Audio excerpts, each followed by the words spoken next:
can't really ride very aggressively when I'm talking. My concentration's a little divided.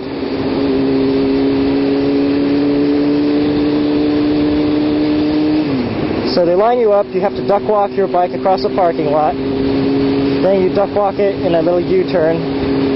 I believe the engine's not even on at this point. Then you come back to the start point, you line up again, and this time they let you turn on the engine, and you have to have it in neutral. And then you sort of duck walk it across, or no, they start training you on the friction zone, so they make you put it in first gear, and then hold in the clutch, and feather the clutch little by little, and you just putter across the parking lot in a straight line, and at the end, you have to turn off your engine, you turn the bike around, and then I think you do the same thing in the other direction. Then they get you up to the point where you're riding in a large circuit, like just a big circle around the parking lot, just so you can get a feel for just riding with both feet on the pegs. And then after that, they start getting a little trickier. They start doing the slow speed cone slalom. So you have to do these S-turns. And the key to this is not to look down like this at the ground in front of you. The key to this is to always be looking up like this. And the instructor will be at the end of the pylons, and you should sort of look at him or look at the next set of pylons ahead.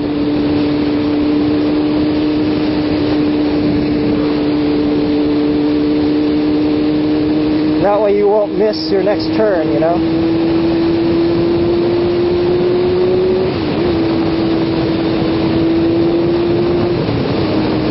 It's actually kind of tricky. That's the first thing that I found rather tricky. It's because I had a tendency to look down all the time, so I keep my head and eyes up, and the coaches will sit there yelling at you, "Hey, keep your head and eyes up, keep your head and eyes up."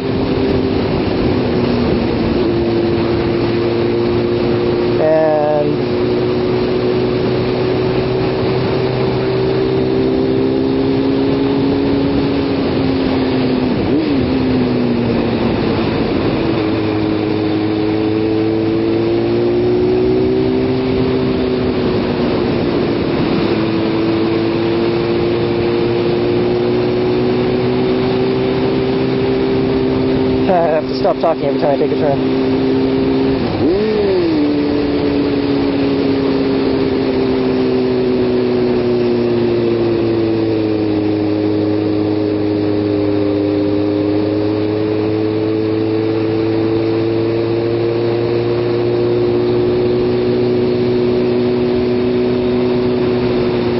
Okay.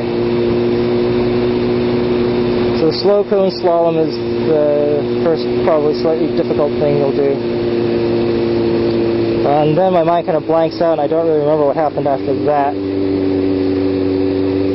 The next day is a little more involved. You start to learn things. I think you start to do stuff like emergency stops. You also learn to do lane changing, which I completely flunked every single attempt. Although nowadays it's just really straightforward.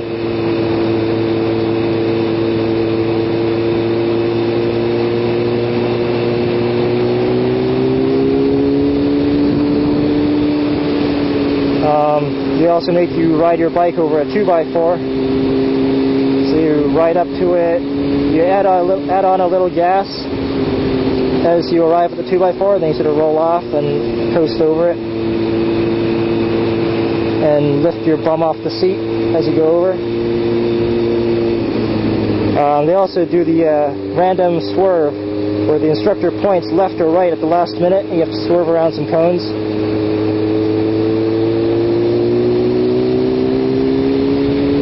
I'm taking some really lazy turns here. I really should be rolling on a little quicker.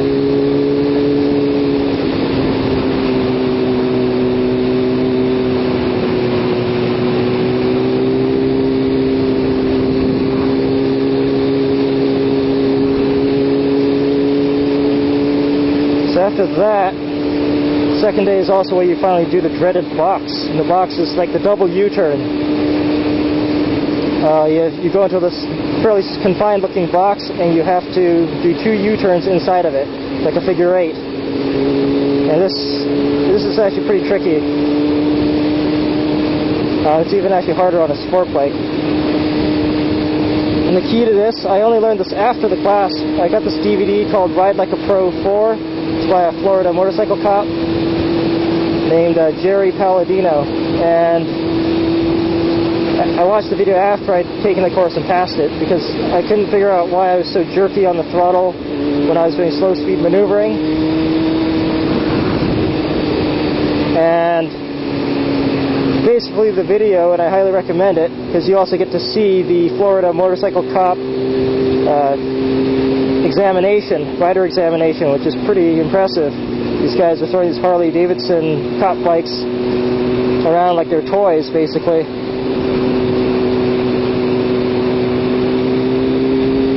Like it's nothing. And scraping their foot pegs.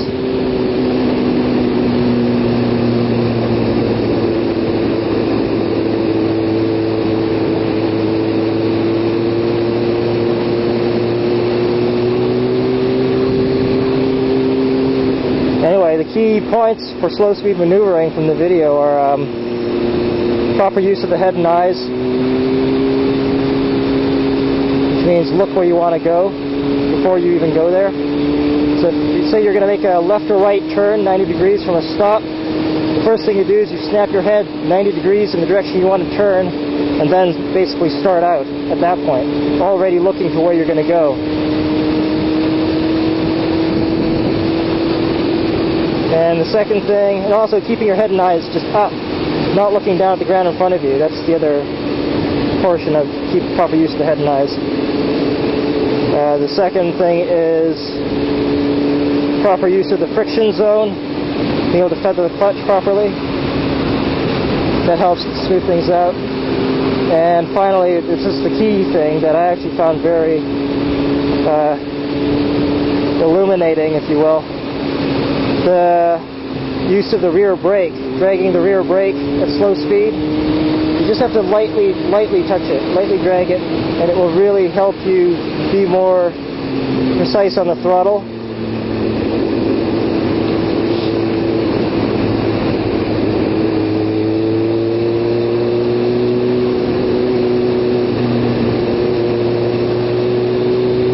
Getting a little waffly on the throttle there.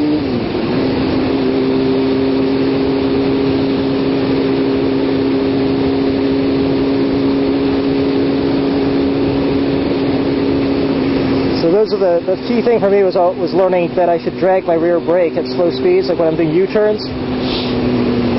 So drag the rear brake to help smooth out your throttle inputs when you're doing slow speed maneuvering. That'll really help you a lot. So all through the MSF course, I was lurching the bike quite frequently, trying to control it in first or second gear, especially first gear. You have to really drag the brake in first gear to keep it really steady. So if you're finding yourself lurching the bike from uneven throttle inputs at first gear when you're taking your course, just lightly drag the rear brake.